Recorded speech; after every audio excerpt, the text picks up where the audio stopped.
You know I'm ready. Had to get the warm up and get the Birdman hands going on y'all this morning. We ready today. Got a lot to talk about.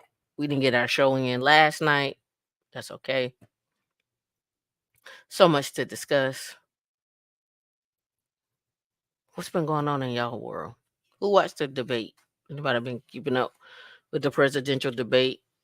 What's happening out here in these streets? Right? What's going on? How's your week? 4th of July coming up. We 6 months into the new year. Whatever you said you was gonna start, you should have started by now. Don't wait. Don't delay. This year's all we almost over. We're going into 2025. We're going into 2025. There's so much to talk about.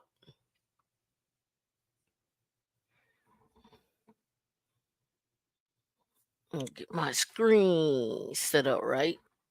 Make sure it's towards me. Mm, mm, mm. How was the SAP conference? Yeah, they both too old. They out of touch. Gen Zers, is this your granddaddy? This is your granddaddy. Is this your granddaddy? Is this what your granddaddy doing?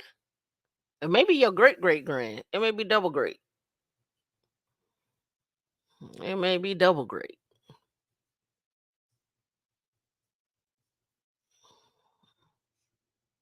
Let's see. It was another one I wanted to look up. It may be on my thingy. Let me look. Because we got a lot to discuss today.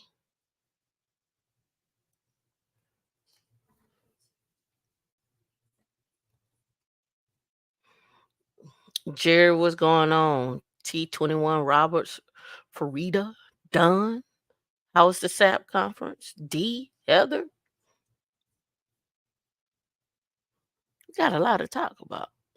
So you say, Tameika, what are we going to talk about? A lot.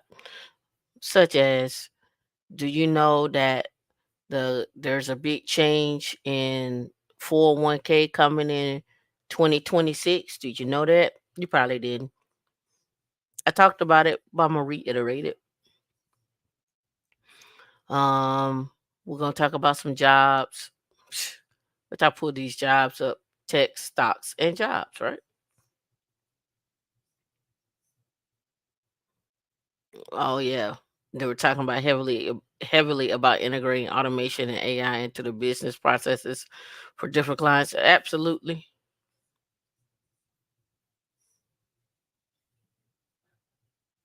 Absolutely. This conversation today, it's gonna be a hodgepodge. May not seem like I'm jumping around, but I'm just trying to inform you of what's going on out here. What people about to do with your money, honey. What they doing with your money, honey. I don't know where to begin. Let me throw some topics out there, and then you all tell me where you want to start. Do you want to talk about taxes? You want to talk about 401k changes? Do you want to talk about jobs? You want to talk about luxury living? I know where we can start. Let's start out controversial. Let's start here. Let's go. The rate of young women getting sterilized has doubled. Young women are starting to get the sterilized since the overturn of Roe, right? We've already seen what that means for the work, for people working, hence the big takeoff with AI, all right? Since the big takeoff of shift in the job market, again. I was looking at some more videos. They keep telling y'all not to get degrees. You don't need it to get in tech, but they hiring people straight out of China to come over here and work, straight out of India to come over here and work, and they telling y'all don't get degrees. Don't fall for it. If you're gonna go in the upper management, don't fall for it. You're gonna have to put in some time. So let's go. Sophia left. Let's see. I hate all these pop-ups. I need to open up Firefox and do this because these pop-ups is killing me. Hold on. Let me go to Firefox. Because these pop-ups is killing me. They're gonna be the bane of my existence. I should use DuckDuckGo.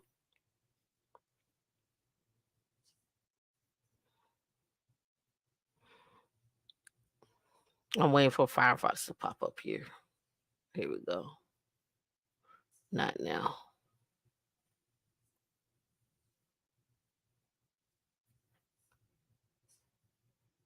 Oh, Firefox, what is you doing?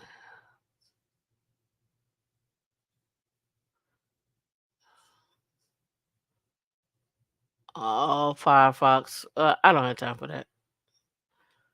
Firefox is like you're not connected to the internet. Oh, I ain't got time for that right now. All right, so here we go. After the overturned in June 2022, doctors said a wave of young people like first started asking for permanent birth control, like tubal litigations, in which the fallopian tubes are removed or vis- or vasectomies. And come on, thank you. Let me see. Yeah. New research published this spring in JAMA Health Forum shows how big that wave of young people is nationally. University of Pittsburgh researcher Jackie Ellison and her co-authors used TriNet X, a national medical record database, to look at how many 18 to 30-year-olds were getting sterilized before and after the ruling. They found sharp increases in both male and female sterilization. The numbers doubled between June 2022 to September 23rd, and vasectomies increased over 3 times during that same time. Even with the increase, women are still getting sterilized much more often than men. Vasectomies have leveled off at a new higher rate, but with tubal litigations still appearing to increase. It says among young people, this had been slowly rising for years, but the ruling in Dobbs versus Jackson Women Health Organization has had a discernible impact. We saw a pretty substantial increase in both tubal litigation and vasectomy procedures. It says the data wasn't broken out by state, but at least in states like Montana, where the future of abortion rights is deeply uncertain, OBGYNs and urologists say that they're noticing this phenomenon now. What did you expect? What did they expect? You can't tell people you're trying to force kids on people. People like, we'll just have it. We'll just have it removed.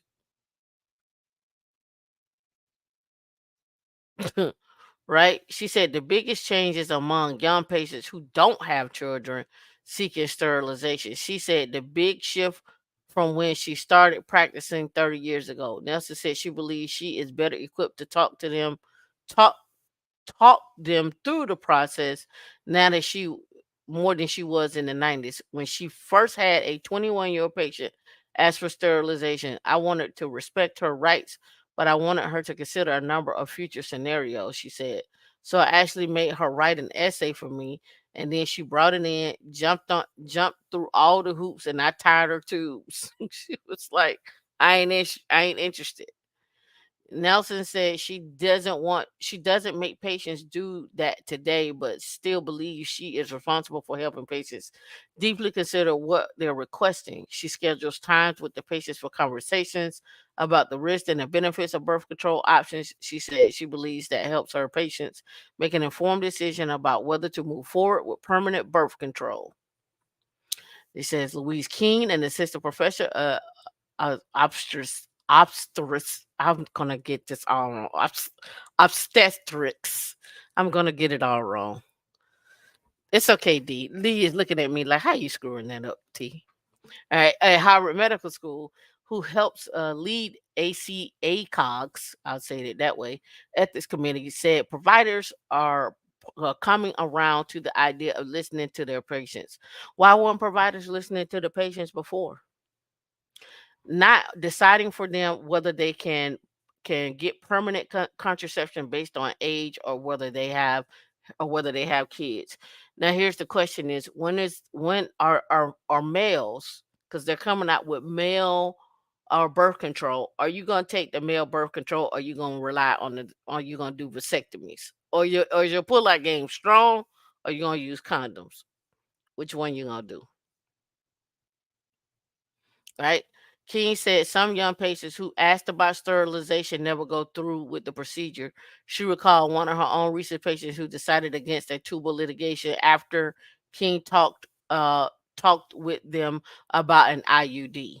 And they need to really be coming forward with some of the side effects on that too, on the IUD. They really need to talk about that. They were scared of the pain, she said, but after she reassured the patient that they be under an anesthesia and unable to feel the pain, they went ahead with the intrauterine device on a reversible birth control method. All right, so Helena-based OBGYN Alexis O'Leary sees a divide between younger and older providers when it comes to female sterilization. O'Leary finished her residency 6 years ago. She said older providers are reluctant to sterilize younger patients. I will routinely see patients that have been denied by other people because you might want to have kids in the future. You don't have enough kids, or are you sure you want to do this? It's not reversible, she said. That's what happened to first when she first tried to get a tubal litigation.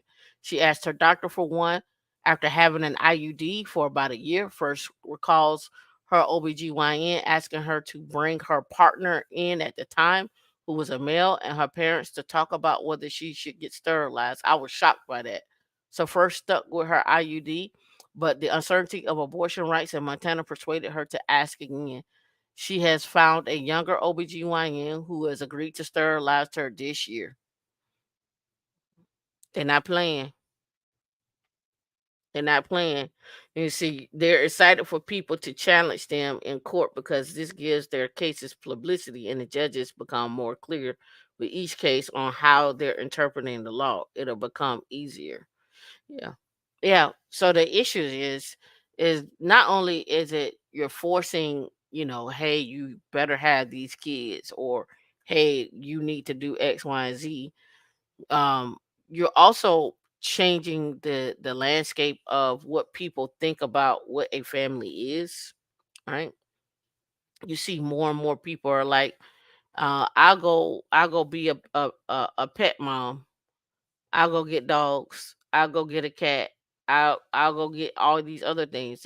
They're not interested, and you're trying to force it, and people are like, "Nah, I'm good on that. You can keep that. You can keep that." All right, so we being messy. Let's continue with the mess. Okay, all right. A Tennessee mom lost Medicaid after the state launched a Deloitte-run system that managed eligibility. Then her life turned upside down. Now, in this article, this is where checks and balances need to happen with technology. They said that she wasn't eligible anymore, but it was a mistake of the actual tech itself. So she lost the benefits. So let's get into it. Right? There they go. All right. Dewana Davis with her daughter. Okay. With daughter Treasure Woodward at home in Nashville. Davis is a plaintiff in a Tennessee class action lawsuit contesting the state Medicaid eligibility process. She and her children lost their coverage in 2019 after Tennessee launched a Deloitte built eligibility system. Deloitte, a global consultancy that reported revenue last year of 65 billion, pulls in billions of dollars from states and federal for supplying technology it says will modernize Medicaid. The company promotes itself as the industry leader in building sophisticated and efficient systems for states that, among other things, excuse me, screen who is eligible for Medicaid. However, a KF health investigation of eligibility system found widespread problems. Who checks the checker, right? Somebody has to check them. Somebody needs to run an audit on their systems, on their code. How are they gathering requirements? What are they putting in place? Right? The system have generated incorrect notices to Medicaid beneficiaries, sent their paperwork to wrong addresses, and been frozen for hours at a time, according to the findings in the state audits. Allegations and declarations in court documents and interviews. It can take months to fix problems, according to the court documents from a lawsuit in federal court in Tennessee. Company documents and state agencies. Meanwhile, America's poorest residents pay the price. Deloitte dominates this important slice of government business. 25 states have awarded it an eligibility systems contract with 53 million Medicaid enrollees in these states as of April 1st of 2023. When the unwinding of the pandemic protections began, according to the Centers for Medicare and Medicaid Services, Deloitte's contracts were are worth at least 5 billion.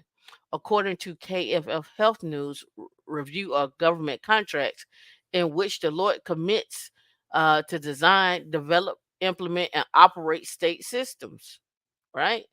State officials work hand in glove with Deloitte's behind closed doors to translate policies, choices into computer codes. Again, those that are in compliance and codes, you're sitting with teams to say, okay, here's the checks and balances that need to be put in place. Here's the requirement documents. Here is what we need to achieve. Here's what we need from X, Y, and Z. This is all again taking the experience or the person's requirements document or creating that requirements document and then turning that into code, right? Now, here's the thing about that. You also have outliers.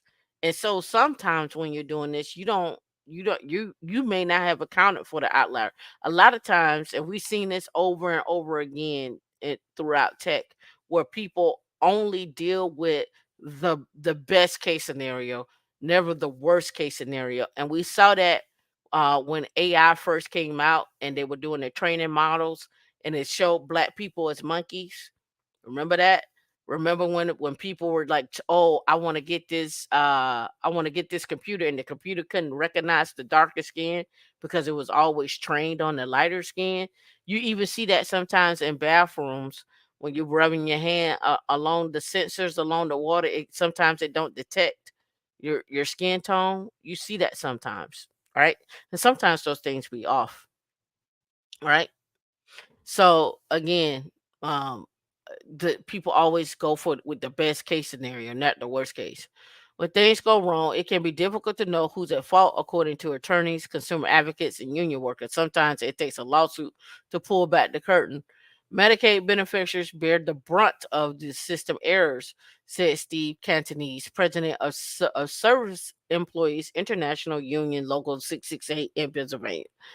The union chapter represents nearly 19,000 employees, including government caseworkers who troubleshoot problems for recipients of safety net benefits such as health coverage and cash assistance for food. Are you hungry? Wait. You sick? Wait. He said delays can kill people. KFF Health News interviewed Medicaid recipients, attorneys, and former caseworkers and the government employees and read thousands of pages from contracts, ongoing lawsuits, company materials, state audits, and documents that showed that Deloitte operated systems around the country, including Arkansas, Colorado, Florida, Georgia, Kentucky, Pennsylvania, Rhode Island, Tennessee, and Texas. In an interview, Kenneth Smith, a Deloitte executive who leads its National Human Services Division, said Medicaid eligibility technology is state-owned and agencies direct their operation and make decisions based on policies, processes that they implement. They're not Deloitte systems, she said. Noting Deloitte is one player among many who together administer Medicaid benefits, alleging ongoing nationwide errors and unfair, deceptive trade practices. The National Health Law Program, a nonprofit that advocates for people with low incomes, urged the Federal Trade Commission to investigate Deloitte in a complaint filed in January. Systems built by Deloitte have generated numerous of errors, resulting in inaccurate Medicaid eligibility determinations and loss of Medicaid coverage. Now, here's the thing: you all also pay into Medicaid. You pay into Medicaid when you get paid. Every time you get paid, you pay into it. So these are your benefits too. That disability, that Medicaid, those are your benefits too. It said Medicaid coverage for eligible individuals in many states is argued. The repetition of the same errors in the low eligibility systems across Texas and other states and over time demonstrates that Deloitte has failed. The FTC spokesperson Juliana Gronwald Henderson confirmed receipt of the complaint but did not further comment. The system problems are especially concerning as states wade through millions of Medicaid eligibility checks to disenroll people who are no longer qualified. A removal process that was paused for 3 years to protect people from losing insurance during COVID-19 public health emergency. In that time, nationwide Medicaid enrollment grew from 22 million to roughly 87 million people. Peter Investor salute. Thank you for the $5 super chat. How are you today? Right? Again, 22 million people to 87 million people. Right? At least 22.8 million people have been removed since June the 4th, according to KFF analysis of government data. And there's a link to the government data. Advocates worry many lost coverage despite being eligible. A KFF survey of adults disenrolled from Medicaid during the first year of unwinding found that nearly 1 in 4 adults were removed or now uninsured. Nearly half who were removed were eligible to re-enroll, the survey showed, suggesting they should not have been dropped in the first place. If there's a technology challenge or a reason why someone can't access health care that they're eligible for, and we're able to do something about it. We work tirelessly to do so. Deloitte contracts with states regularly, cost hundreds of millions of dollars, and federal government pays the bulk of the cost. States become very dependent on consultant for operating complex systems of all kinds to do government business, says Michael Schwab, an accounting professor of Texas A&M. I keep trying to tell y'all, the money is in consulting. The money is in consulting. Imagine if you could be someone on here auditing these systems. That's on the other side of the house, right? Georgia contract with Deloitte to build and maintain its system for health and social services, inked in 2014, as of 2023, was worth about $528 million. This January, state officials wrote in an assessment obtained by KFF Health News that its eligibility lacks flexibility and adaptability, limiting Georgia's ability to serve its customers efficiently, improve the customer and worker experience across all programs, ensure data security, reduce benefit errors and fraud, and advance the state's goal of streamlining eligibility. I see opportunities there all over, but that's a big mammoth. So it's gonna have to be a joint effort with folks to go in and try to get that contract from them. Deloitte and Georgia Department of Community Health declined to comment. Deloitte is looking ahead with its path to Medicaid in 2040. If you don't know about this whole thing that's happening with your benefits that you pay into every single month, you every single time you get paid, go look at Medicaid in 2040, especially those that who are retiring or those that have parents that are on assistance. You need to go look at what is going on in 2040. I'll do a show on that. Anticipating sweeping changes that would expand its own business opportunities. State Medicaid leaders and policymakers are hungry to know what the future of healthcare holds. With that, the company said Deloitte brings the innovative tools, subject matter expertise, and time tested experience. Troubles in Tennessee. When Medicaid eligibility systems fail, beneficiaries suffer the consequences. DeWanda Davis had chronic anemia that required iron infusions. In 2019, the 39-year-old Nashville resident scheduled separate surgeries to prevent pregnancy and to remove the lining of her uterus, which could alleviate blood loss and ease her anemia. Then Davis, a mom of five, received a shock. Her family's Medicaid coverage had vanished. The hospital canceled the procedures, according to the testimony in federal court in November. Davis had kept her insurance for years without trouble. This time, Tennessee had launched a new Deloitte built eligibility system. It auto-filled an incorrect address where Davis had never lived to send paperwork, an error that left her uninsured for 2 months. According to an ongoing class action lawsuit, Davis and other beneficiaries filed against the state. The lawsuit, which does not name Deloitte as a defendant, seeks to order Tennessee to restore coverage for those who wrongly lost it. Kimberly Hagan, Tennessee Medicaid Director of Member Services, said in a court filing defending the state actions that many issues reflect some unforeseen flaws and gaps. Again, not preparing for what the outliers are, right? With the eligibility system and some design errors. Hagen's legal declaration in 2020 gave a view of what went wrong. Davis lost coverage because of missteps by both Tennessee and Deloitte during what's known as the conversion process when eligibility data was migrated to the new system. It didn't take over everything. It was a flaw in it. It wasn't no checks and balances. That's poor database migration there, and also poor testing, right? Whatever people that was in there and that data that should have been tested to see if that was over in there. Tennessee's Medicaid agency, known as TennCare, along with its vendors, Deloitte designed rules to govern the logic of conversion. Hagan said in a legal declaration she also cited a manual key error by a worker made in 2017. Davis' family was incorrectly merged with another family during conversion, Hagan said. Davis regained coverage, but before she could rebook the surgeries, she testified she became pregnant and a serious complication emerged. In June of 2020, Davis rushed to the hospital. Now she already had 5 kids. I don't know what she was doing. Then that now I don't know what was doing there. That's nasty work. I don't know what she was doing there. Right? She became pregnant and a serious complication emerged in June 2020. Davis rushed to the hospital. A physician told her she had preeclampsia, a leading cause of maternal death. Labor was induced and her son was born prematurely. This could kill a mom. It can kill the baby. It could kill you. She testified. This is like a death sentence. Deloitte's Tennessee contract is worth $823 million. Deloitte declined to comment. She has spoken broadly. Data convergence is incredibly challenging and difficult. Hagan called the problems one-time issues. No, they not. No, they not. Cases reflect ongoing systemic problems and have not already been addressed and or are scheduled to be addressed.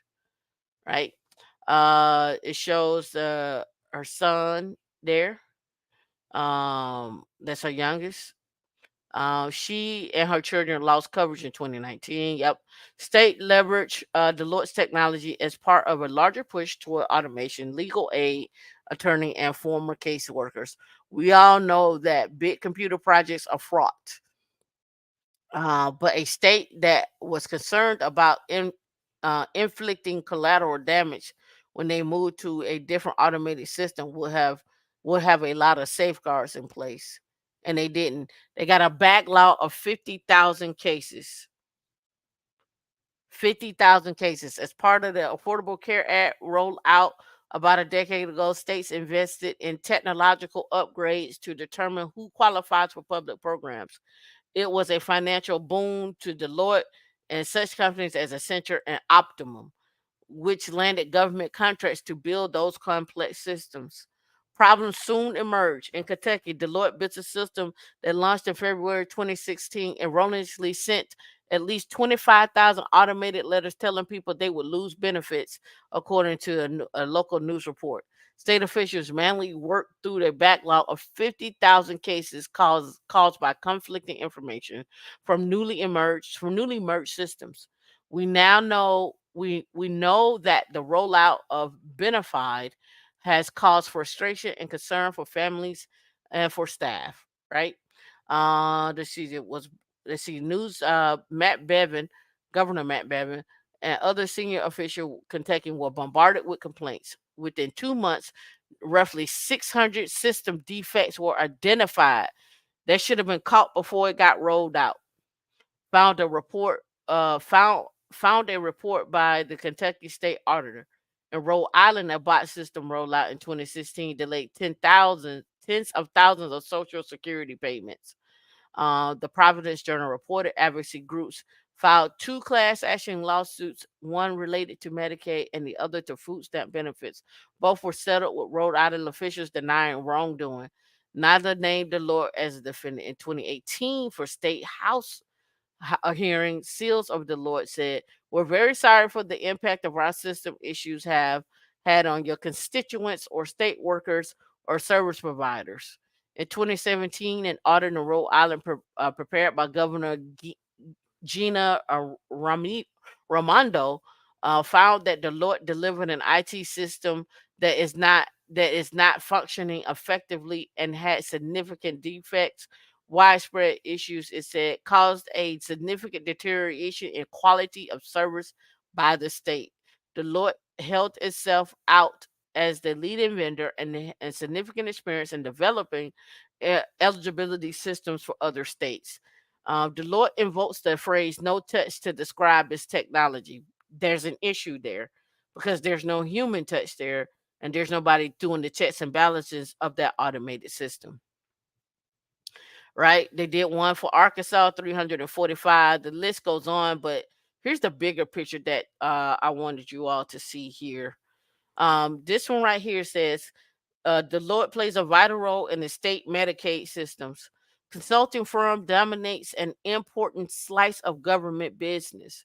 25 states have awarded its eligibility contracts worth at least 5 billion, with 53 million Medicaid enrollees in those states as of April 1st of 2023. And here are the states.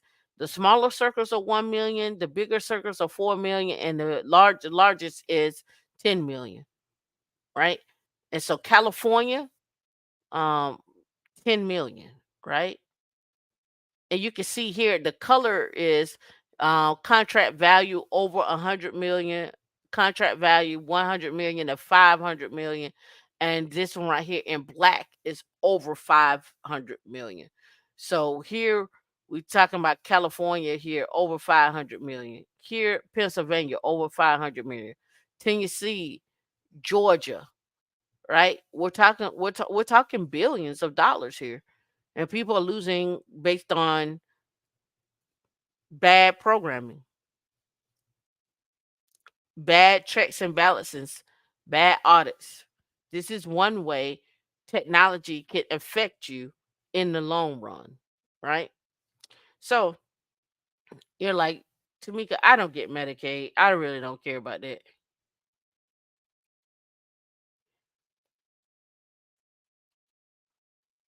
All right, so let's go and look at Medicaid.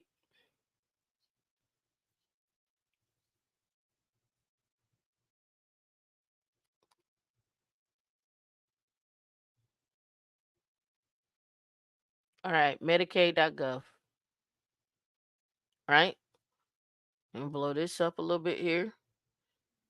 States establish and administer their own Medicaid programs and determine the type, the amount, the duration, the scope of services within broad federal guidelines. Federal law requires states to provide certain mandatory benefits and that allow states the choice of covering other optional benefits. So what are those benefits? All right, mandatory benefits. And this is on a these are the mandatory, and then we have the optional. Transportation to medical care, inpatient hospital services, outpatient hospital services, rural health clinic services, federally qualified healthcare services, laboratory x-rays, nursing facility services, early and periodic screening, diagnostic and treatment, family planning services, tobacco cessation counseling, physician services, home health, nurse midwife, certified pediatric and family nurse practitioner, freestanding birth center services, medication assisted, and routine patient costs of items and services for beneficiaries, right? So you got optional benefits here: dental, speech, dentures, eyeglasses, prosthetics, services for individuals over 65, and so forth. These are benefits that you pay into. These are benefits that you pay into. Major entitlement programs: Social Security, Medicare, Medicaid, Obamacare, and other healthcare programs consume 50% of all federal spending and federal budget. You should be able to look on you should see your taxes coming out. These are things that affect you too, right? These are things you have access to, right? So again, policy and program topics: hospice benefits, telehealth, dental, behavioral health, autism service, assurance of transportation. Take a look at what your options are. I'm sure you're not using all your benefits to its best of ability. So um, take a look and see what's available out there to you that is free of charge. That is free of charge, right? This is just one way technology can hamper a family or hamper people from just basic care, not having checks and balances. So you, the engineer, it's on you to do your job. It's on you to bring up, hey, this could be a problem. Hey, this could be an issue. And if people don't want to listen to you, write it down. Send it up the ladder if you're feeling froggy about it. When I say sending up the ladder, I mean sending on up. Like, but who is that? D'Angelo, send it up. All right, let's talk about it. Ex-millionaires are revealing um how they lost all their money, and I'm totally speechless. They lost all their money. Let's go. Reaching millionaire status is a feat people dream of achieving, but unfortunately, having millions of dollars doesn't mean you're invincible, as evidenced by Redditor Hypnotic Mushrooms, who asked people to share how they or someone they knew became an ex-millionaire. I'm generally surprised at how some of these people weren't responsible with their money. Here are some of the most insightful stories. COVID 19, the first one, COVID 19. I built a business that was given a valuation of a few million back in January, but then the industry went down, and I'm doing all I can now to avoid bankruptcy. Two, I dated a guy who unexpectedly inherited $6 million.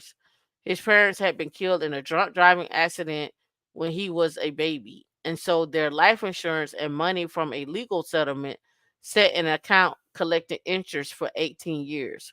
He got a call from a lawyer on his 18th birthday And that's how he found out about it. He went nuts. Every time I saw him, he had a new car. He bought an extravagant house and insisted on taking these big vacations. He would go to our local comic shop and buy everything. His spending was a major factor in why we broke up. It was all too much. Watching him blow through money like that. He didn't invest any of it. He blew through all of his money in 5 years. Last I saw him on Facebook, he was destitute. 6 million in 5 years. I built a business worth around 3 million, had a house worth around 1.4, investments worth around more than 2 million, and had 4 nice cars. Divorce laid me low. My ex-wife, a lawyer, and a judge stripped me of 75% of that. I was left with a Miata race car, a bit of money, and 50% of my company. And I still had to pay alimony. I gave up. I negotiated my way, out of alimony by giving up than more of the company and liquidating everything else. I bought a boat and effed off. 26 months later, I sailed back into my life and started over. I earned enough to live a modest retirement, and that's where I'm today. Don't get married, boys. I've done it twice. The first time was a disaster. The second time was annoyance. Just my appearance and experience. Put it in a trust. Put it in a trust. Number four, a family member of mine did very well in tech. He was incredibly smart physicist, but a horrible businessman. He retired having made his millions, then bought a beautiful antique yacht. 10 years later, he's in debt and has struggled to sell the boat for years. His family is so pissed with him. Don't buy a boat. I was close to being a millionaire. Number five, after selling my company to a bigger competitor, I reinvested most of it since I didn't have much use for the money, but I got scammed for about $500,000 on buying some real estate. I basically bought a fantastic holiday destination facility from someone who did not own the fantastic holiday destination facility. And by bought, I mean I'd put a substantial down payment to keep other interested parties at bay. Mm-mm-mm. Number six, my grandfather died. I left everything to my mom and left everything to my mom. Then my father died and left everything to my mom. Mom always thought she was smart, a smart gambler that would win. As proof, she won 25K from the lottery once and went out and bought a car. After that, she was hooked. When my dad was alive, he didn't let her gamble. He kept it under control. After he died, my mom found a boyfriend, a former bookie who was a professional gambler. They used to like going to casinos, squandering every penny. Then my mom sold the big house for another 500K and bought a small condo. She took out a home improvement loan for 50, but no improvements were ever made. Casinos and lottery tickets, a cool million or two gone. My dad is an ex-millionaire. He is a wizard at starting successful businesses, but his problem is he can't let it go. He's the boss owner who never hires a manager who isn't family because he doesn't try anyone else to run the place. He drove $3 million companies into the ground because he couldn't keep up with his own success and refused to hire people to do it for him. Mm. And they go on. It's a lot of them. I ain't gonna read all of them, but you get the gist. I'll post this link so y'all can read how people became ex-millionaires. What does that look like? Yeah, I gave it the D. Y'all can go from there. All right. So let's get into what I well, hold on. Uh oh, let's uh let's stick with this and then we'll circle back to tech. Let's stick with the financial stuff and then we'll come back to tech. All right.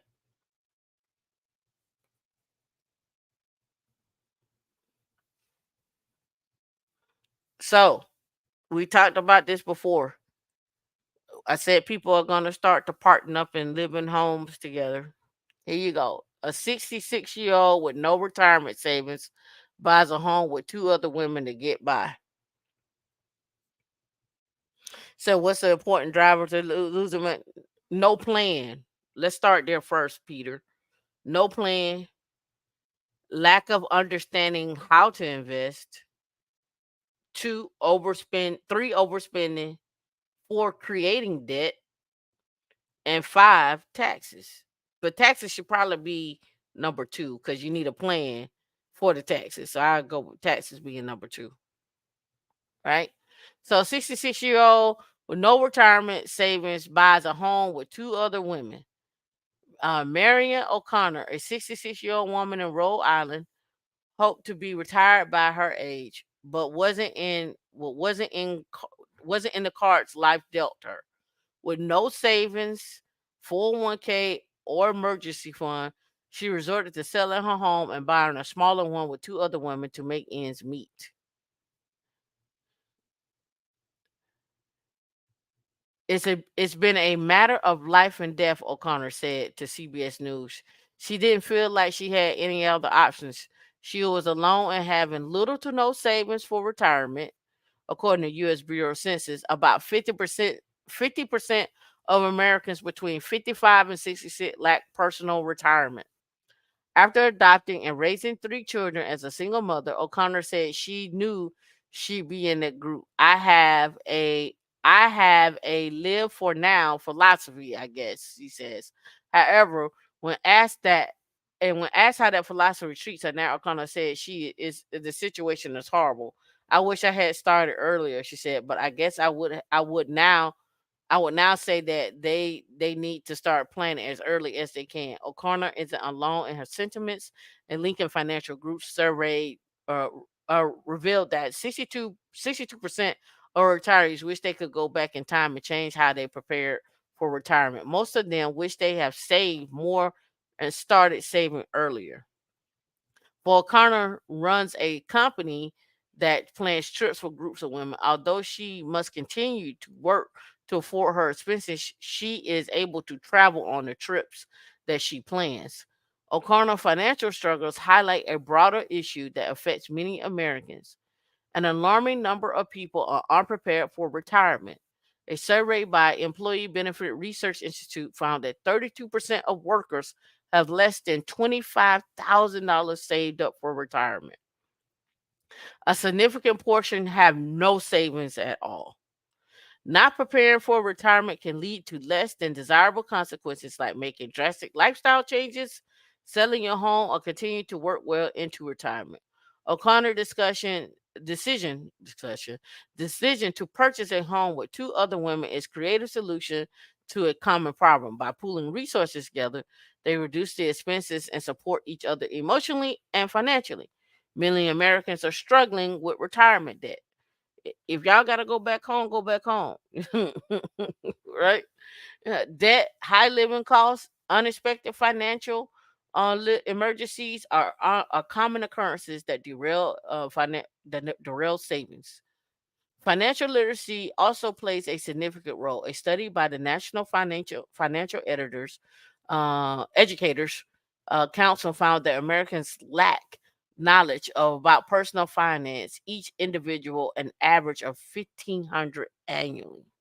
Right. So they're talking about retirement, what their poses, and so forth. So now, with that being said, let's move into this. Let's move into my video. And then I'm going to explain a few videos. It's going to be two videos that we're going to go over. I thought I had it up right there, but I don't. But let's go into this video here first, and then we'll hop into my other one. All right, so let me take my headphones out.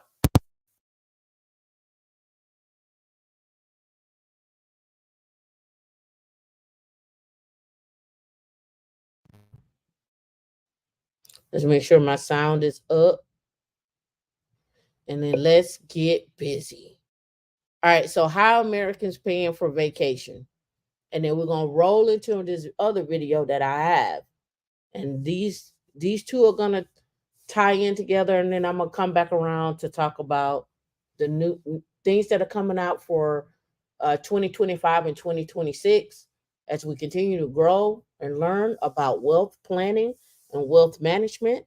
These are not, I want to say this caveat here, this is not financial advice. These are things that I've discovered along the way. These are things that I think you all need to be aware of, and things that I'm highlighting to you as you go along your tech financial wealth journey. All right, let's go. The average vacation cost for one person in the United States is a little under $2,000 per week. More than a third of summer vacationers, 36%, are willing to take on debt this summer for their travels. The reason that's worrisome is because the average credit card charges over 20%, which is close to a record high. I don't want to tell people they can't have any fun, but this represents a lot of people taking on expensive debt. And this is the kind of thing that can linger. Globally, 72% of millennials and 65% of Gen Zs said they plan on spending more on leisure travel in 2024 compared to 2023. So I want to pause there. Put in the comment section how much you spend on travel when you travel, whether it's a staycation or whether it's international or whether it's in the United States. Put in the chat how much y'all actually really spend on travel. I'm going with most people probably spend about anywhere from $1,000 to $2,000. I think the 1993 number is pretty accurate, depending on what hotel you're staying in, food, uh, plane tickets, or whatnot. Right? Pretty much, Heather. And how many days are you staying? In the US, 47% of millennials and 42% of Gen Zs said they plan to take on debt to go on summer vacation. There are so many compelling reasons why people choose to take on debt to have these vacations. If your kids are dreaming of going to Disney World, and there's no way the family could ever really swing it without $140 for snacks at the gas station for the car. What snacks at the gas station? Are we talking about the Blue Chews? Fat Snow Fluff? Are we talking Blue Chews? into debt. It could be a memory the family will have forever. Parents often can rationalize spending in these terms for their children. Here's how Americans are paying for their summer vacations.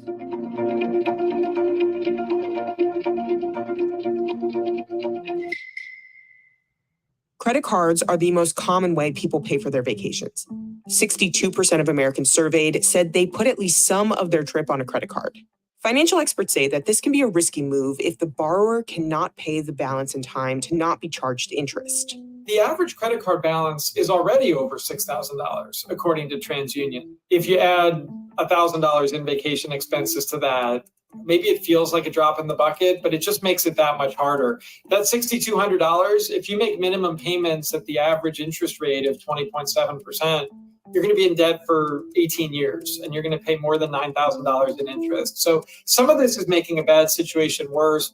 The debt, it feels like this trade-off for a lot of people. It's ultimately the interchange between money for these lifelong memories and seminal experiences. And that's a sacrifice many are not only willing to make, but feel so strongly in doing so. Especially when debt is a weight many people are already accustomed to carrying. Consumers are still out there using their credit cards. Their credit card balances are over $1 trillion now. We're seeing actual delinquency. So here's a question. Are you all budgeting for your trips? And we're going to talk about it in this next video. I can't wait to get to this video. Are you budgeting for your trips? Number one. Number two, are you planning your trips? And number three, are you also taking into consideration the resort fees in these hotels, right? So, especially if you're going places like Miami or even some parts of even some of the Caribbean islands, when you look at that, they have resort fees and so forth. Oh, you're gonna be on the resort. Oh, here's a fee. You want to use the umbrella? Okay, here's a fee. Towels, parking, Another one is parking, right? Then the next one, the next thing they hit you with is a lot of you all look for these places where ain't no food around there. Ain't no food for you to go outside of the hotel or nothing like that. Right? Parking, resort fees, especially in Miami. Miami can get you on everything. Oh, you want to park here? $60 a night. Oh, you want to you you said you staying in this hotel? Okay, just to look at us is $70. Like hey, they try to get you on everything. All right, let's go. Fees on credit now rising. People are dipping into their savings. But bottom line is that they're still spending. Not all credit card users are paying interest. 43% of Americans said they used their credit cards to pay for their trips, but paid it off in full to avoid interest. This also comes with the perk of accumulating rewards points. Use those rewards points and miles, put those to use. But it doesn't make sense to pay 20% interest just to get 2 or 3 or 4% cash back or airline miles. In order to avoid interest while still having more time to pay off the credit card balance, some vacationers choose to open a new credit card that provides them with 0% interest for a set period of time. The risk here is that once the term expires, the rate goes way up. So they're talking about those transfers on the 0% credit cards that you transfer the balance to because you're trying to avoid the interest. You should have a game plan if you're going to do that. If you're going to do that, you need to make sure that you're paying it off in the period in which you can get that paid, right? So if you take it and you say, oh, okay, well, if I pay it off in the first 3 or 4 months, then yeah, you had a plan. But if it's lingering for 2 years, 3 years, that's not a plan. Another option vacationers are considering is taking out a loan for their trip. 5% of vacationers plan to take out a personal loan from a financial institution, which typically carries a lower interest rate than credit cards. The average interest rate of a personal loan in June 2024 was about 12%. 6% of those surveyed said they plan to borrow from friends or family. I think both of those. You borrow from friends or family to go on a trip? Now that's nasty work. Present a slippery slope. Personal loan rates have gone up a lot. That debt equals irresponsible is so pejorative in such a simplistic way. You know what has gone up a lot too? Even if you look into your 401k, right? Say you wanted to purchase a house. I know at one point in time I was looking at ADP and I was like, oh, I could do a down payment on a second home. I'll just do it out of my 401k. And then use the cash for renovations and so forth and so on, right? So I went in there and I looked and it was like 9%. I'm like, I ain't giving you 9%. They said, but you paying us back. I'm like, you pay yourself back. I'm like, 99%. I'm used to it to being 5%. Where the 5% loans at? I'm a 5%er. At this, that there's all different reasons and rationales why we might intentionally go into debt. People don't think taking out a mortgage for a home and making this a lifelong investment is irresponsible, but it can be a really bad investment in a lot of cases. So you have to consider, where is it important for you to invest your money? And maybe it is this trip with these lifelong memories with your family that you'll never get back. Another option is loaning money to yourself out of a 401k account. A loan is different from a 401k withdrawal. Withdrawals have different rules and tax implications. Loans are not permitted from IRA or IRA-based plans. The reason someone may go this route is now we're gonna talk about these IRAs and these IRA plans, right? I like the IRAs, but like for some of y'all that have emergencies and stuff like that, you would have to take a withdrawal out of your IRA. But if you had a 401k, you could take a loan out. But I mean, again, it depends on how you got your budget set up. As y'all get older and you hit that 59 and a half, then the tax conversions and whether you should do a Roth or when you should do it, how often you should do it. Y'all got a lot of planning to do. You got a lot of things to think about. We're going to talk about it though. instead of paying interest to a financial institution, they would pay themselves back over time with interest. That payment will go back into their retirement account and eventually accumulate compound interest. Borrowing from your retirement plan definitely worries me because really the biggest predictor of future returns is time in the market. So even though we don't know what stocks are going to do this week or this month or this year, over the long haul, they've been massive wealth builders. So I feel like that would be more of a last resort if there's kind of an emergency. Going on vacation is not an emergency. It is interesting how, while you could say on one hand that it's worrisome that credit card balances are near record highs and the personal saving rate is near a record low, this is powering a lot of economic growth. But what's good for the economy is not always good for your household finances. Consumer spending makes up nearly 70% of US GDP, which Now here's a question. Consumer spending makes up nearly 70% of the US GDP. When we go look up how much contribution does the Black community contribute to that US GDP, what do you think that number is? a rise in consumer spending can spur economic growth, but a rise in consumer debt can lead to a hard pullback in spending, which can cause what's called deflation.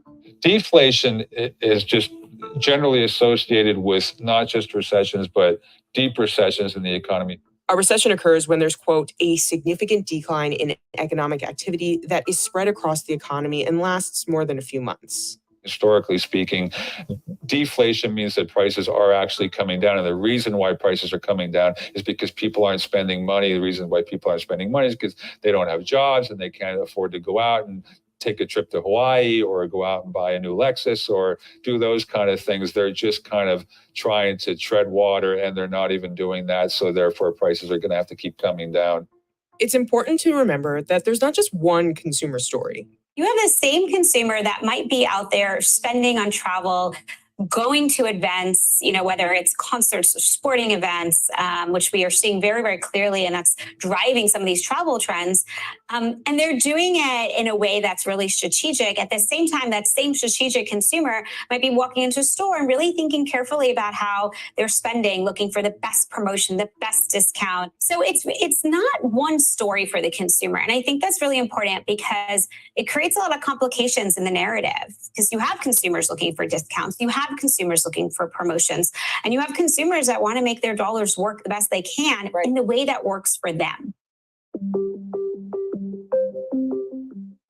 Financial experts say the key to affording a vacation is to plan ahead. Advisors say the first step is figuring out what you want to spend and to set a budget for the trip.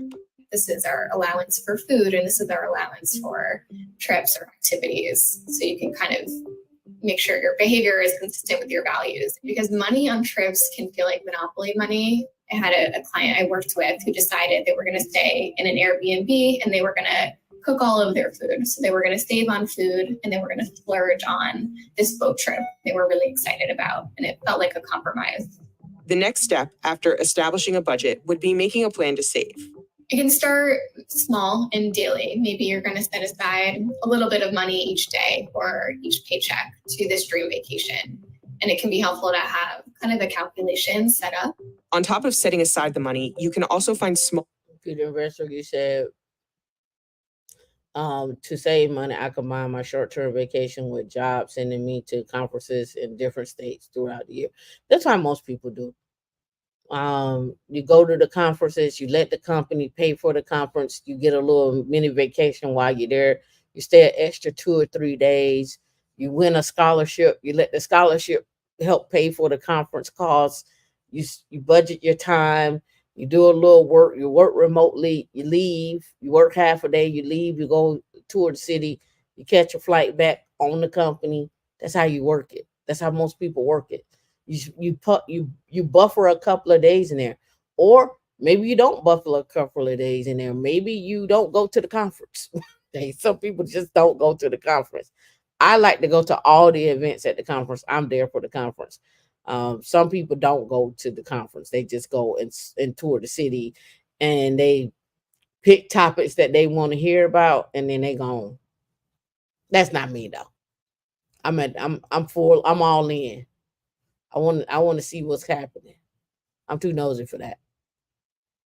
ways to save on costs to make the most of your trip. There are plenty of ways to save. You can have fun on a budget. You can use your frequent flyer miles or credit card points. You could be open-minded about when and where you go. Kind of zig when others zag. Maybe travel in the off season or the shoulder season, or drive instead of fly, or travel midweek instead of on the weekend. If you can let the deal dictate the destination, that can really help you out. Flexibility is key. There's times when you just have to be realistic. If you financially can't swing a vacation, can you get creative? Can you find a way to take a break from your life or mimic a vacation without the big expense? Maybe even do a staycation. I think that's an underrated option. This idea of playing tourist in your local area. So there's a way to have fun without busting the budget. Nearly half of Americans said they plan to skip their summer vacation, with 65% of them saying affordability was the main issue. I kind of worry about both of those extremes. You have the people that are paying 20 or 25 or 30% extra to go on vacation, which is not great. But then you also have a lot of people skipping the trip entirely, which may be regrettable later on. There's a ratio between the money being spent and the amount of time of your trip, and only you can decide if that experience, the memories of the 5-day vacation, is valuable enough to commit to having to worry about paying it off for months in the future. All right, so while they were talking, I want to pull up this here because I want to pull this out. So this is the McKinsey report from 2021. I've done this. I think there's another report out. Anyway, it's just talking about here's the title: The Economic State of Black America and What It Is and What It Could Be. Right? I'm not gonna go through this because I got other stuff to talk about. I don't want to belabor this today, but I want to pull this up. And it's here: addressing the disparities in less than 4% of occupational categories could close more than 60% of the aggregate wage gap for Black workers. Meaning you probably could afford that vacation or that staycation or whatever, but you have to again start thinking about your skill sets, the categories in which you're going to utilize those skill sets in, the jobs that you're going to get, right? So understanding that, right? So again, when it comes down to this, they're looking at the representation gap and within the occupation wage gap here, and they're looking here as like the black is the dark black is that gap, showing that big gap between managers, public and private executives, the physicians, the software developers, the whole set, and then you can start to see as you go down what titles, or I should say what occupations they're actually focused on for this particular report, right? It said Black workers are disproportionately represented in low wage occupations and underrepresented in higher wage occupations. I keep saying this over and over again. Your skills will pay bills, but you have to get in the right industry in order for those skills to pay bills. All right. Clear racial patterns continue to exist across the U.S. labor market. Nearly half of the Black workers are concentrated in healthcare, retail, and accommodation and food service. And I would even go even further and say even city work, right? I would even go further and say city work. Oftentimes, sometimes, not all the time, depending on where you're at in the city, some of those jobs don't pay.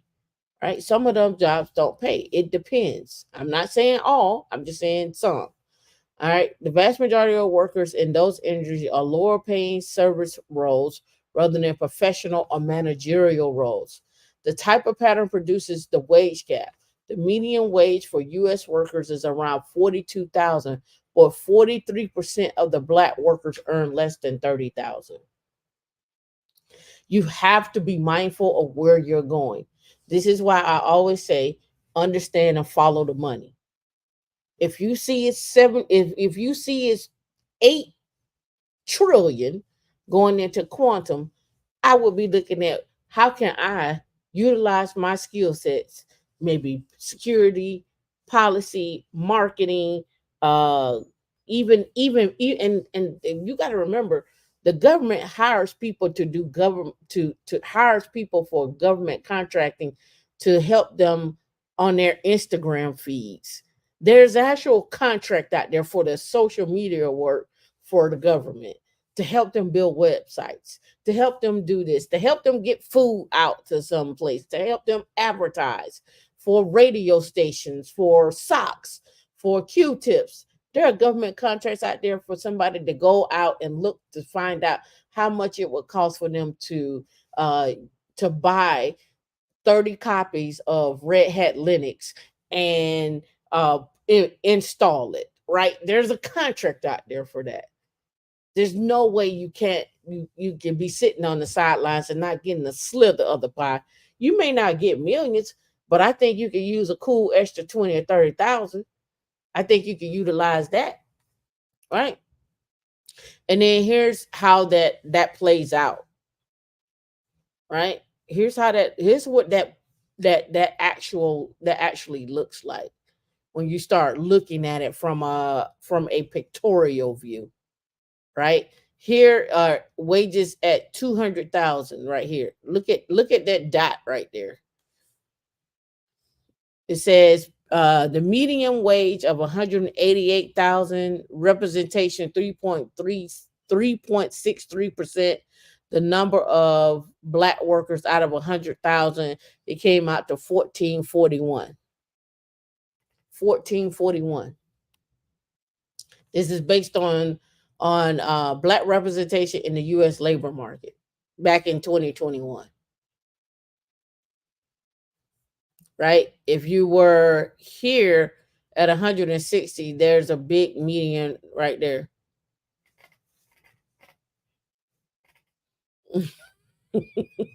Yep.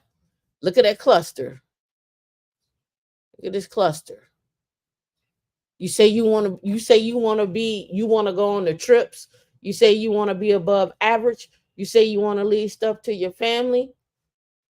But you want to be over here in this cluster? This ain't where it's at.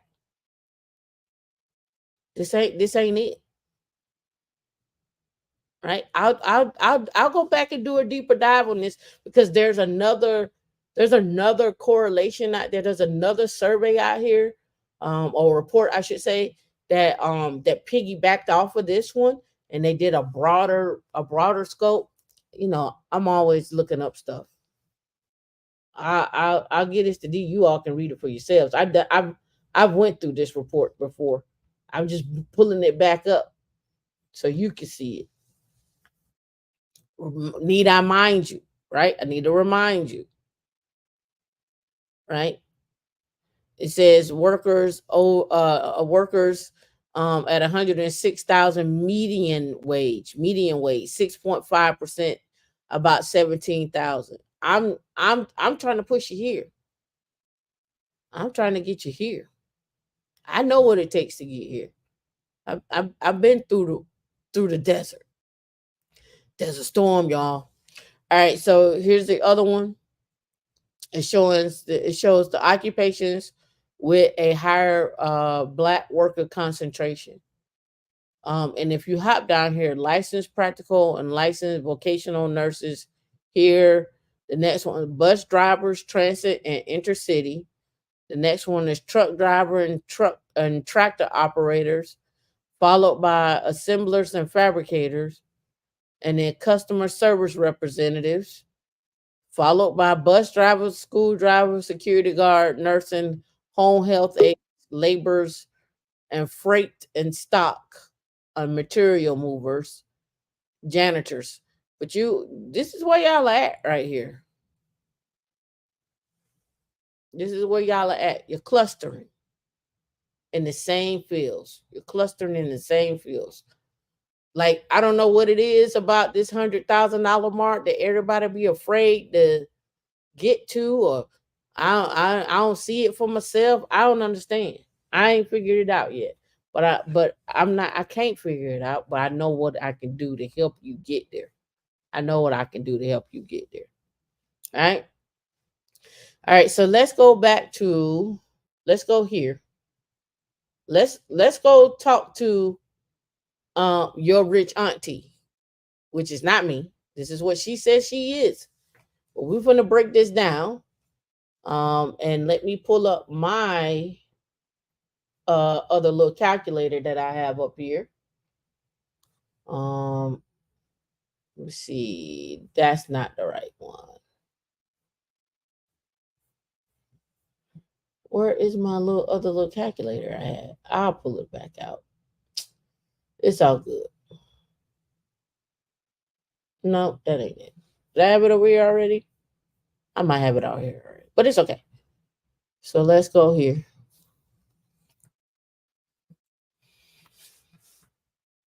Welcome. All right. I'm Robin. I'm a certified financial. Sorry, she's a certified financial planner. She's out of California. She did a review. I've been following some of her stuff just to have a conversation about it and to talk about what does it look like to have $500,000 in Modesto, California, with taxes and everything that I talk about that you all tell people try to tell me 100,000 go a long way, blah blah blah blah blah. So we're gonna look at the 500,000 one and we'll look at the 100,000 one, and you all can decipher whatever you want out of that. But I just want to show you, I'm not the only one out here that thinks this way, right? I'm not the only one. I'm not the only one. All right, let's go. A certified private wealth advisor, a wealth manager by profession, and your rich auntie. So I decided to do a bonus session with one of these, and this is in more alignment with my typical wealth management client. And the numbers here are eye-popping and eye-watering, but I wanted to do this with you to show you what wealth does look like. And in some ways, it's not what most people think. So I'm going to give a sample client. This person earns $500,000 a year, $500,000 a year. That means that they are in technology, medicine, legal, finance, some high paying field. They're probably in their late 30s at the earliest, early 40s. All right, so I'm going to pause that right there, right? Because I took what she had in there and I made my own spreadsheet, right? So again, I put in pick a city, any city. You can then here she has the salary, the medical division, the HSA, the 401k, and then the sum of that monthly take home, right? And then over here you have your rent or your mortgage, your car note, your car insurance, your student loan, food, gas, savings, clothing, utilities, phone, your subscriptions. I spelled subscriptions wrong. Subscriptions, right? Spelled that wrong. Travel, education, childcare, charity, gifts, shopping. And some of this you can leave off. But I understand why she has the charity on there, because again, you're 500,000 and you're gonna need some type of tax deduction, right? So this is like I just took her stuff, I pulled it out, put it in here, because I want you all to start taking advantage of utilizing applications, or if it's not an application, some type of um, map in order to map out what you're spending every month and what you're saving, what your net worth is, how is that growing, what does that look like, what investments are actually working, what are not, what investments aren't working, when do you need to be doing your Roth conversions, what does that look like, what is a Roth conversion, what is a backdoor IRA, what is a mega backdoor IRA, you need to know these things. So let's go. This is your rich auntie, not me. That's not what I call myself. Even into early 50s. I'm going to move them into San Francisco, California, because they're going to need to be close to their job. And I'm going to say, okay, this individual is a single parent with 2 children. Okay. So their company provides medical, vision, dental. And I'm going to say they pay $150 every 2 weeks for medical, $40 every 2 weeks for vision dental. They contribute the full $41.50, and this is for a single HSA. I actually should raise this for a family HSA, but we're just going to go with it for right now. I'm going to say they do $41.50 into their HSA, and their company actually matches the rest to get them to the family maximum for 2024. And they do the full $23,000 contribution to their company 401k and receive a match. All right. So how many of y'all can afford to do the whole 23,000 into your 401k? The whole entire 23,000. Again, remember when I'm talking, I always tell you putting $27,150, right? That's the 23,000 for your 401k, and then there's the 4,150 for your HSA, right? That's what I'm talking about. You're putting in, right? After doing all of that, their monthly salary is $25,796. Now, I know people will fall out of their chair when they hear that. This is what some people earn in a year in the United States.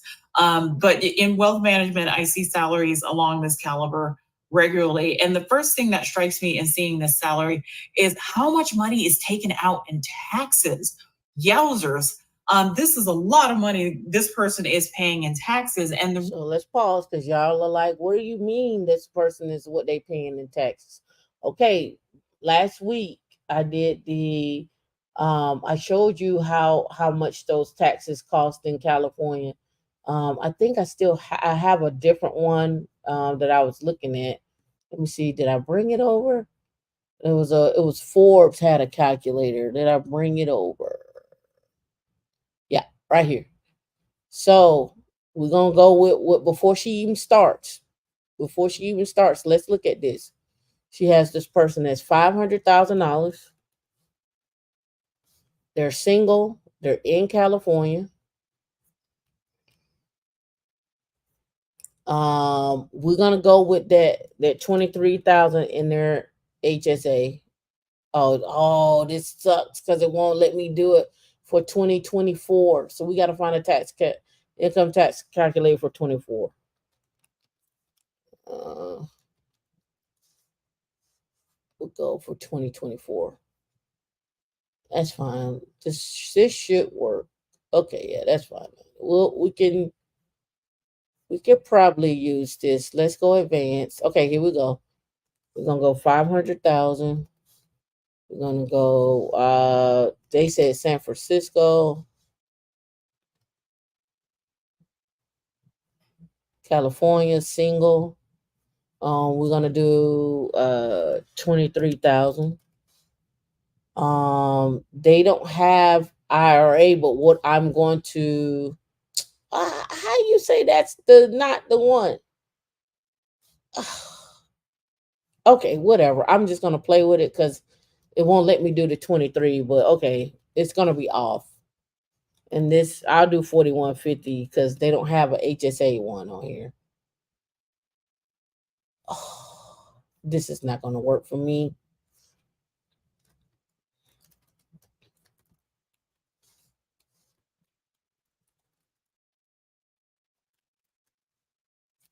Let's see.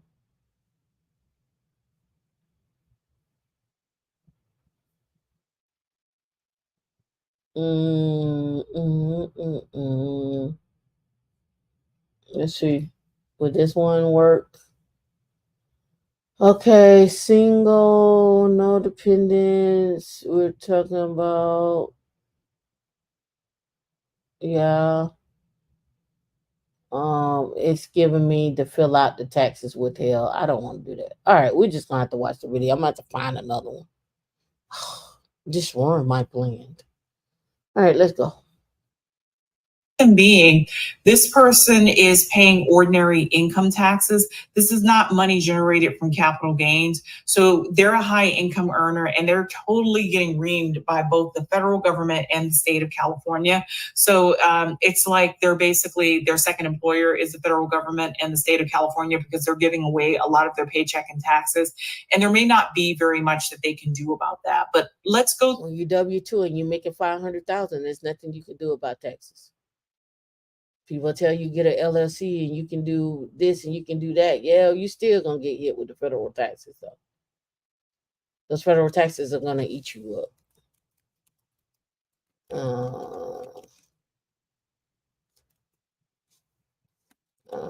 Let me just pull it up real quick. Here, yeah, we'll just do this real quick. I just want to do this because I just want to show you the taxes, and this is what you need to look at when y'all getting job offers as well too. What is the taxes gonna look like for you? All right, so here taxes. I just won't even worry with the 401k stuff right now. We're just gonna do strictly the taxes on this. Your estimated state income tax for a single person is they got 49. That's not true. Let me look at that. Single San Francisco 500,000. Did I hit enter? Yep. All right, your contributions they only let you do 22,500 on this calculator. So you see, you start trying to bring down your. That's why I say that contribution to your 401k helps you bring down your income tax that you get corralled with. And we look here, take home 276. And we do retirement contributions 22.5. Your IRA you could probably put in. I don't at that time this calculator was 6,000. If you're covered by a 401k plan at work, you receive no tax deduction for your contribution to your IRA because you make too much money. It doesn't work. It doesn't work. And so you contributing to your IRA making that kind of money. That's why I was telling you that don't help you either. That don't help you either. All right. Yeah. So here, your federal income taxes changed from 134 to 132. Yeah. So your marginal here, they're trying to show you 134,000. Yep. And this is last updated January 2024. So here, I'll give you this. You can walk through this calculator if you want to. It's probably a newer one out there for this state and city. I didn't like this one per se, but it gives you an idea. All right, let's finish her off. Budget of someone who's earning $500,000 a year with 2 children and see how this all sorts out. So first of all, let's say they own a home in San Francisco. They have a $10,000 mortgage payment, and that's about a house with current interest rates as of February 2024, about a $1.2 million house. And that sounds eye-watering for many areas of the country, but that is an average family home in San Francisco. Okay. Car payment, let's say they have a nice car, they have a Tesla. A lot of people out here have Teslas. They pay $1,000 a month for that Tesla. Car insurance repair, $400 a month. Once again, at this salary rate, you cannot have the bare minimum of car insurance for the state of California. You have to have like premium car insurance at this point, because if you are in an accident or something goes wrong, you have a $1.2 million home. You have assets that people can go after. Student loans, if you're earning $500,000 a year, you probably have student loans of some sort. You went to some college, you went to medical school, you went to law school, you have an MBA or some sort of advanced degree. And barring some magical event, you may still be paying on it. We can talk about student loans in another session. $1,500 a month for food. That sounds like a lot for an adult and 2 children. But the reality, if you're earning $500,000 a year, you're not doing a lot of cooking because you just don't have time to do the cooking. Either you have someone who comes in and delivers your meals, or you do a lot of Uber Eats. But at this pay rate, you maybe cook a few times a week, but you're doing a lot of dining out or bringing food to you. Gas, surprisingly, A lot of people in this category earn an electric car or have an electric car, or they work from home and they just really don't pay that much in gas. Savings, I'm going to give you $1,000 a month to go to savings. Clothing, $500 a month. And most of this clothing is going towards the children, replacing shoes and things like that. Utilities, $1,500 a month. You got to maintain a house. Phone, you got to have like a family phone plan or something. Subscriptions, let's say subscriptions usually. So I take what she's saying, facts no fluff, is correlating high income to education is what she sees in the wealth management when she's doing it. So again, there may be a bias there where what she's seeing is most of those people have that insurance. They have the education, and they probably got student loans. They have the education, the money, and the student loans. Thank you, Mark Ray. Thank you for the $4.99 super chat. I appreciate you. And we try to be informative. I'm just giving you what I find. You guys got to implement yourselves. You got to do the research. I do some of the heavy lifting and try to bring it to you in a manner that makes sense. But at the same token, you still got to do your own research. Up exponentially. So you have $500 a month for various subscriptions, including Netflix, Uber Eats. I have a bunch of professional subscriptions that I have to keep up in order to keep on top of wealth management trends and investments. So those are covered by subscriptions. Some are reimbursed by the company, some are not. Travel, $2,000 a month. Now, this sounds like a lot, but typically if you're earning $500,000 a year, you take some pretty nice vacations. And remember, you have 2 children that you need to take on this vacation with you. So let's say this person travels twice a year to some pretty nice destinations and wants to give children experiences. I certainly would want to give my kids experience if I was busting my hump to earn $500,000 a year. So $24,000 a year towards travel, or $2,000 a month. Education, let's say one of those kids is in private school or needs some sort of educational enhancement. I'm a big fan of public schools, especially if you're paying millions of dollars for a home in a great neighborhood. One thing you want to look at is the school system to make sure you can send your kid to school.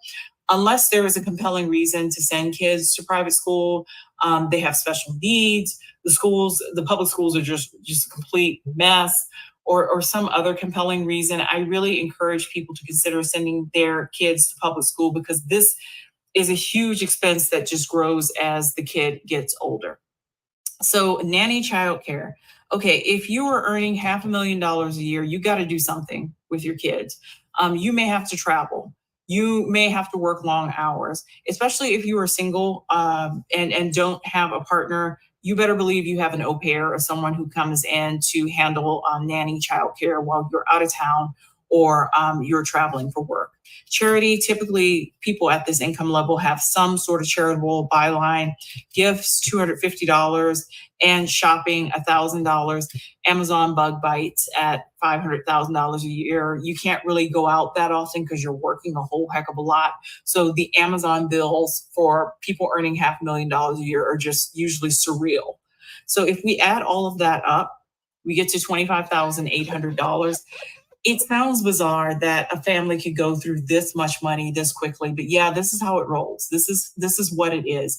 In terms of savings, typically, if you're earning $500,000 a year, you have an equity stake in what you're doing. So either you have stock options, you have significant bonuses, you have something, right? And typically when those stock options are available, part of it is cashed out, and the person typically has a cushion of cash savings, because the bar is much higher. If you're a single parent with 2 kids, $25,000 a month, 6 to 8 months living expenses and savings, you have to have darn near $200,000 cash and savings to support your family in case things really go sideways. So I wanted to do this just to show people for fun what a real salary could look like in San Francisco. This is many years of education. You're not going to be earning this at 25. You're going to be earning this at 45. Basically, you are a well-paid workhorse at $500,000 a year, and you are like the LeBron James of work, and you work and you work hard. But it does afford a certain standard of living for your family with education, travel, au pairs, and basically what most people desire as the American dream. It took $500,000 to get here, which is just eye-watering. So if you found this information, all right. So I know some of you have qualms with this. $10,000 for a mortgage. So I went and looked up what is the median listing home price in San Francisco.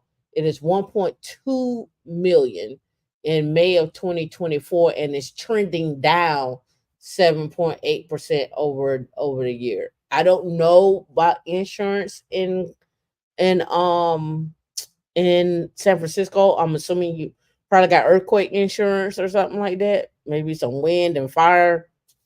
I don't know. I don't know what you all that's required from that standpoint. So 10,000 is out it, right? Car payment of 1,000. I thought she was being a little disingenuous, only because she went with Tesla. If I'm at 500,000, making that, I'm probably gonna buy something else. I would probably even wager to double that to $2,000. But she was being nice. I get it. Student loans, that could give a take on a person. Somebody might not have had student loans. Somebody might have paid them off. So that's give or take. We just assume there. The savings though, at $1,000 a month. A savings at $1,000 a month. I thought was small. Because I would think that a person is probably putting away more than that. But again, at $1,000 a month, that makes sense. Well, let me say it this way. They're contributing a max to their 401k, and they're saving $12,000 a year. You can wager and say that that person could put away $2,000 a year. Clothing at 500, utilities at 1,500, phone. I don't know what kind of phone at 300. That may be 150 on that. But again, it's a family of 3, so she was looking at maybe the kids got a phone or something of that nature. Subscriptions, I can see that. Travel 2,000. I will probably. That's $24,000 a year. I could see that, but I think that's gonna even be more because we're talking about kids traveling too. Education for the kids at 1,500. Child and nanny care. Now I don't know too many women that have. Let me say it this way: I don't know too many Black women that have an au pair that comes in to the home. Maybe a nanny.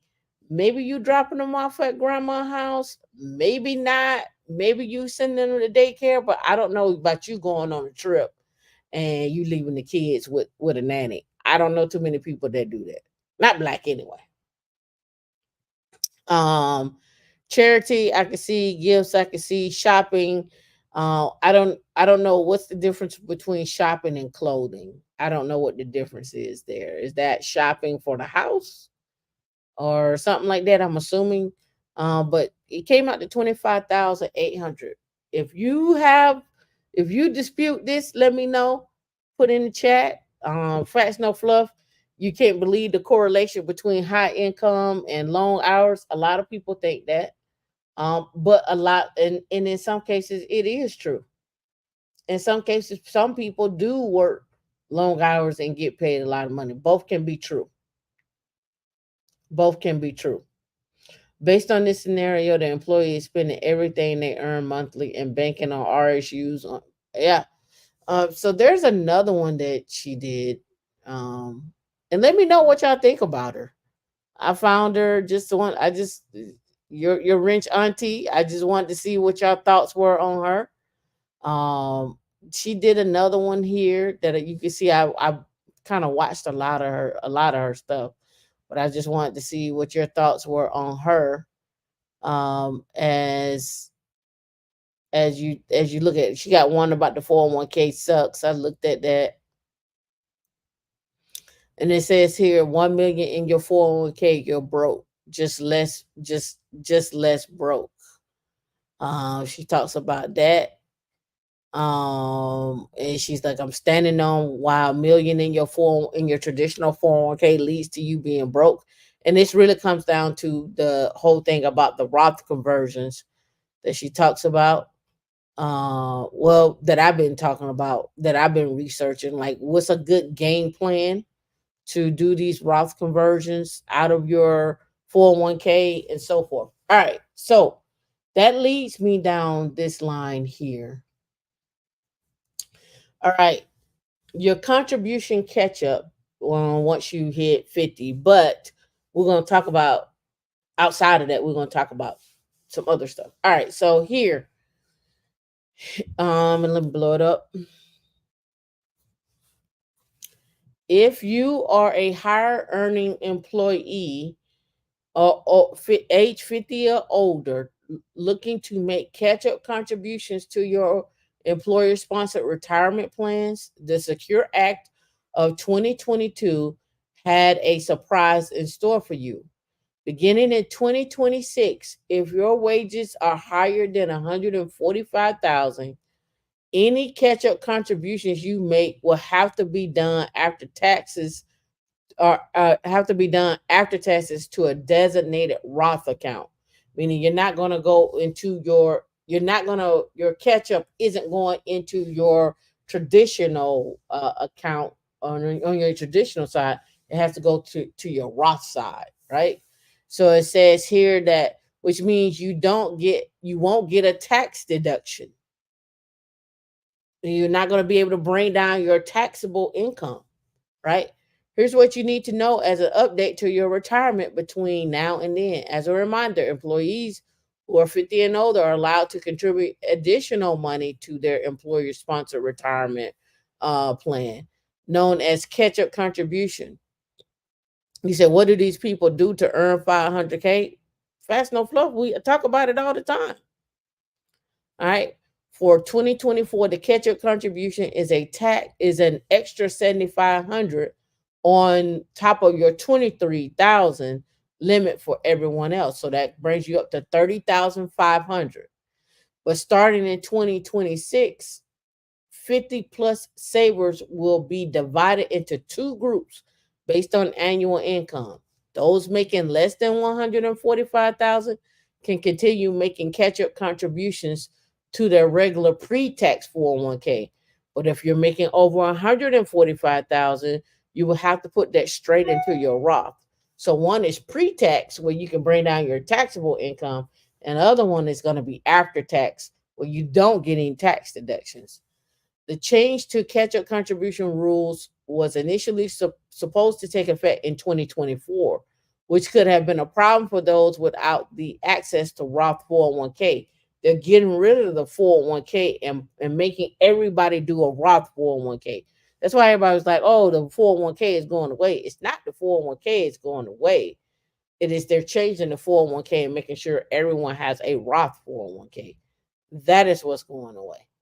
All right. And it says that, however, the IRS then decided to grant a 2-year reprieve, giving savers, employers, and retirement plan administrators more time to prepare. As a result, all the plan participants 50 and older will be allowed to continue making catch-up contributions to their regular tax-deferred 401ks for the next 2 years, regardless of their income. Depending on your goals, this delay could be great news or a bit of a letdown. On one hand, having a characterize your catch-up contributions as Roth contributions will mean giving up some of the upfront tax benefits. On the other hand, savers who don't have a Roth 401k today might have been looking forward to having one sooner rather than later, right? Diversifying your savings, right? Consider contributing to your Roth. Consider a Roth conversion. What does that mean? Again, having too much money in your 401k tax wise, Roth 401k on the traditional side could lend issues with your with that. So they have an example on here. You can see it. Total value of both accounts is 100,000. Pre-tax is 94,000. after tax contribution is 6,000. So 6,000 divided by 100,000 expressed as a percentage is 6%. And then the 6,000, the amount converted times 6% is 360 tax free. So again, it says here 6,000 minus the 360 is subject, and 5,640 subject to income tax. Although the strategy has existed for many years, the IRS hasn't weighed in on it definitively. So it's highly recommended that you work with a tax advisor.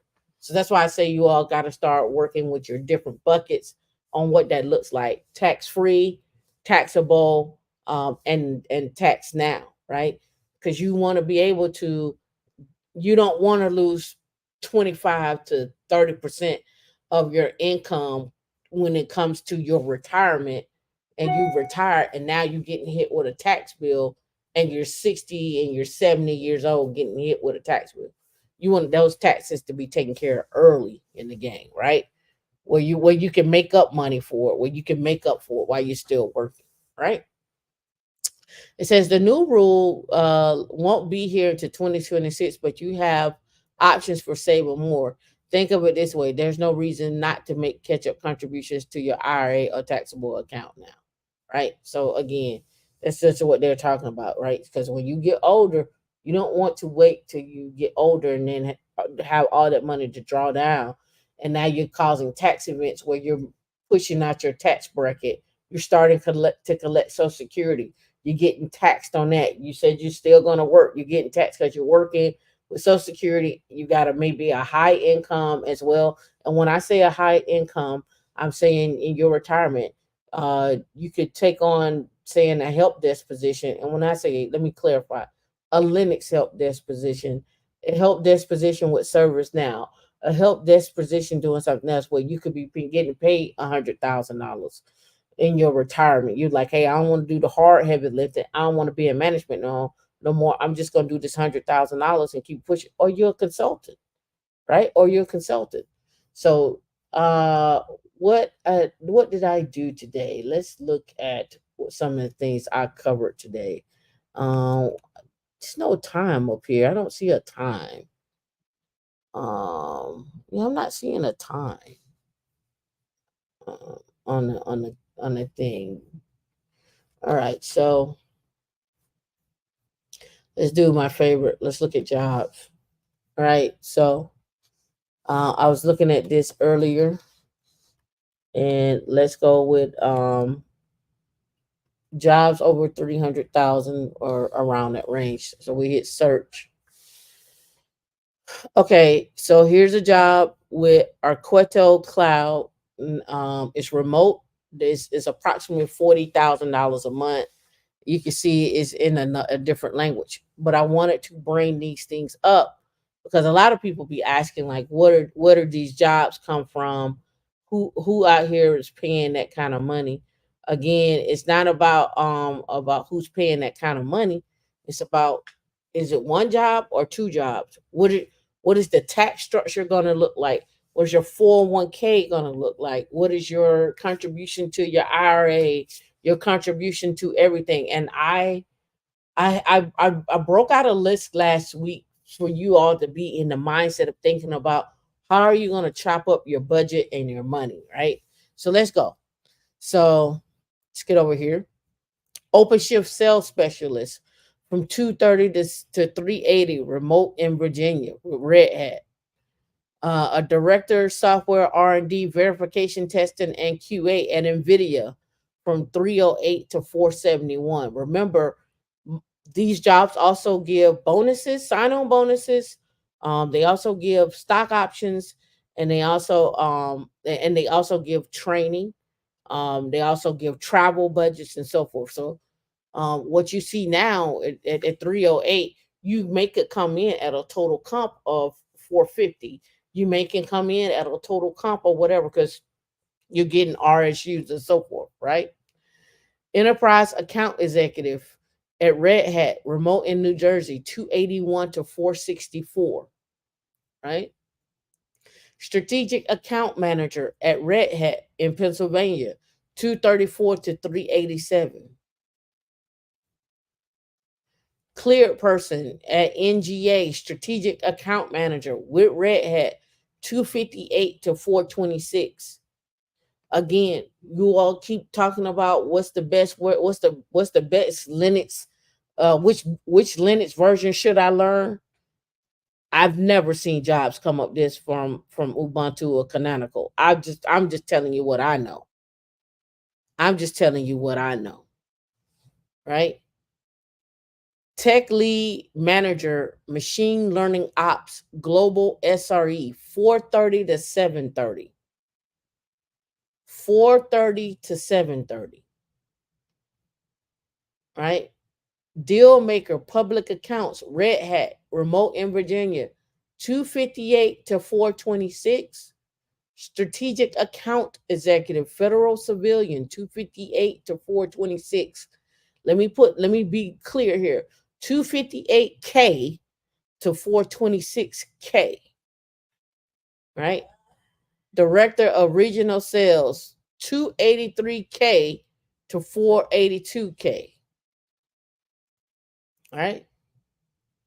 Engineering manager, machine learning, TikTok, risk issues, 224 to 410. Now, this one, I found this as a typo. I think this is absolutely a typo. Right? I think this is absolutely a typo. I don't know of a Unix, Linux 1 or Linux Administrator 2 that's getting paid $850,000 a year. It's absolutely got to be a typo. Absolutely. There are many Linux roles based in my area. It is unwise to keep my focus on CCNA in the meantime, just to keep my momentum with my skill building and then get a RHCSA. Again, when I talk about Linux, Linux is international. So if you got to stay in your area, I would be looking at remote. If you can move out of your area, you can go move around. 1099, W2, contract work, 3 months, 2 months, 6 months, whatever the case may be. Right?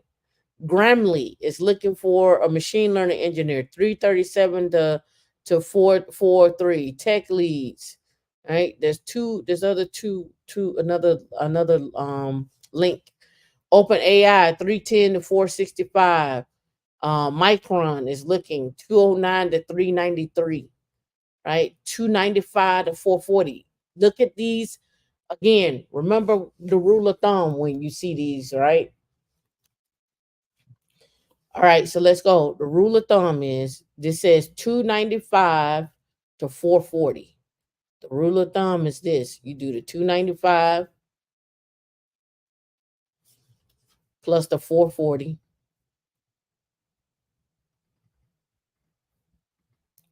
and divide that by 2. This is what your initial offer could be. 367,000. That's what they're going to always fall in the middle. That could be your first initial offer. Now, what we do know is that job goes up to 440,000. Now, here's another thing that this company also does here. If you didn't pay attention to it, they have a 401k with a 50% match. They have unlimited time off and 13 holidays. They have paid parental leave 20 weeks and family planning, and annual learning development stipend of $1,500. Carbon 3D, right? ByteDance, Fort Collins, open and affordable. Here's a dentist job. Malware reverse engineer, senior lead tech at ByteDance. Again, these are I just typed in Linux 300,000. So now for you all that are cloud based, let's type in cloud engineer 300,000 and let's do a search and see what we come back with. Senior lead cloud engineer, infrastructure with Skills Inc. 160 to 500. Let's even go out. Let's go all the way out. Let's put in 500,000. Let's go 500,000. Let's see what we pull back. All right. So senior software cloud engineer, data compliance, 410 to 690. Senior industrial engineer from 500.